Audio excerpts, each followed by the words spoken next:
Hey guys, Scataglia here with Lone Conservative. So I wanted to very briefly talk about probably the most common argument used by pro-choicers, which is no uterus, no opinion.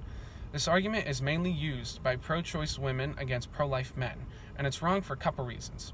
Firstly, in 1973, when Roe v. Wade was decided, it legalized abortion on demand in America. Now, at the time, the Supreme Court was made up of all men, so 7 men voted in favor, giving women the right to murder their child, and 2 men dissented. Secondly, I guarantee you the pro-choice women that use this argument don't use it against their pro-choice male counterparts.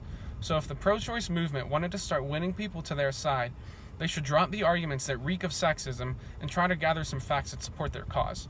If not, the pro-life movement is going to grow bigger and bigger until we see the total eradication of abortion in America and give the preborn their undisputed right to life.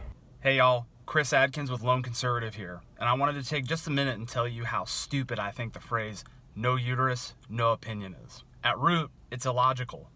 The people who use it are saying, if you can't implicitly identify with an actor, you don't have the capacity to judge whether or not their actions are moral. That's like saying if you didn't own slaves in the 1800s, you didn't have the ability to point out how disgusting slavery was. That's like saying female judges shouldn't be able to preside over cases where there are male defendants. If you believe that, you're sexist and intensely stupid. The only real question is whether it's a life or not. And as someone whose wife is currently pregnant, I can tell you, at 5 weeks, it had 100% human DNA, its own heartbeat, pumping its own blood type through its own veins. To say that that's the moral equivalent of a polyp or a cancer is pretty gross. And guess what? Since it is a life, or at least a potential life, its geographical location doesn't affect my guardianship rights. I don't care if it's on Mars or in a uterus. It's still my child, and my opinion still matters.